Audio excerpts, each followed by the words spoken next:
राधे राधे, जय श्री कृष्णा। मैं सीमा सिंह बड़ों को चरण स्पर्श, छोटों को प्यार और बराबर वालों को तहे दिल से नमस्कार करती हूँ। आज मैं आपको मार्गशीर्ष मास की एक पौराणिक कहानी सुनाने जा रही हूँ। एक बार एक नगर में एक सेठ रहता था। वह बड़ा ही दानी, सबकी सहायता करने वाले स्वभाव का था। उसी नगर में एक चमार जाति का आदमी भी रहता था जिसका नाम भोला था।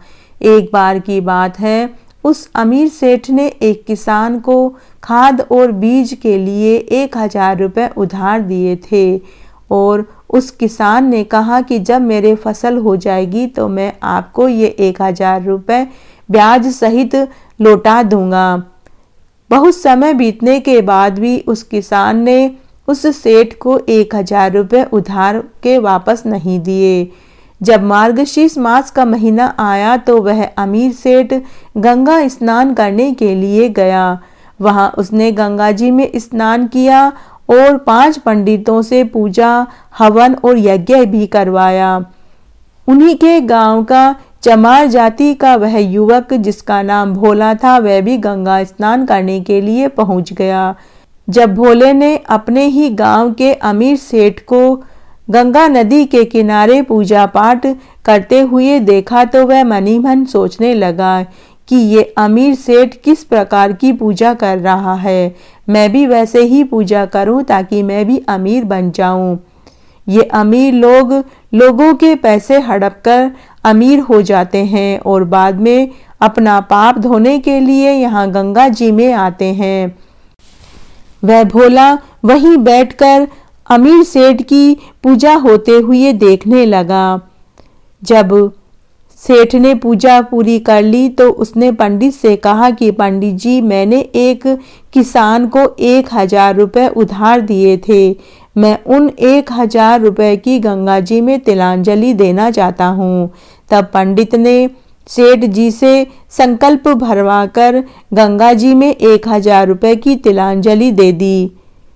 जब भोला ने सेठ को ऐसे करते हुए देखा तो वह मनी मन सोचने लगा कि ये सेठ लोग कितने मतलबी होते हैं।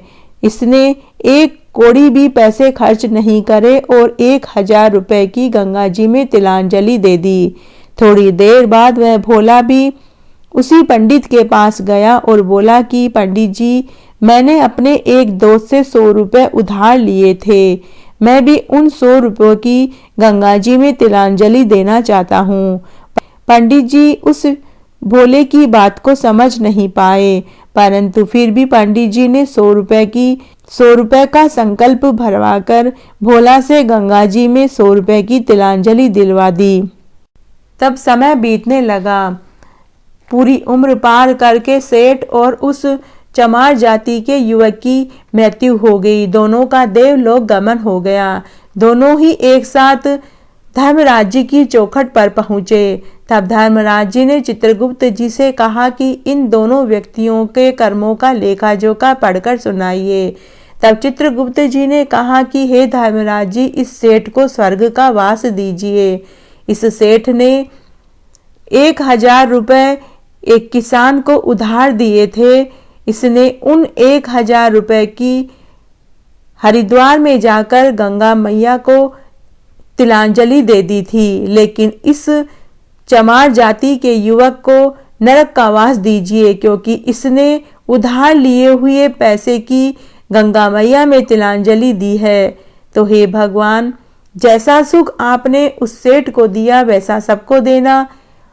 कहने वाले को, सुनने वाले को और हुकारा भरने वाले को। घटती हो तो पूरी हो, पूरी हो तो परवान चढ़े, भूले बिसरे नाम तेरे भंडार में भरे। इस कहानी से हमें यह सीख मिलती है कि अगर हम गंगा मैया में संकल्प भराकर रुपये पैसों की तिलांजलि देते हैं तो हम उन्हीं पैसों की तिलांजलि दे सकते हैं जिनको हमने उधार दिए हैं। हम उन पैसों की तिलांजलि नहीं दे सकते जिनको हमने उधार लिया है। इस तरह उस सेठ ने उधार पैसे एक किसान को दिए थे, तो वह उन पैसों की तिलांजलि अगर देता है तो यह सही माना जाता है। लेकिन उस चमार जाति के युवक ने किसी से 100 रुपये उधार लिए थे वह उन रुपयों की गंगा मैया में तिलांजलि दे दी जो वह उसके रुपए नहीं थे, वह उसने उधार लिए थे। इस तरह आज मैंने आपको यह एक प्राचीन कहानी सुनाई। आशा करती हूँ यह आपको जरूर पसंद आएगी। धन्यवाद।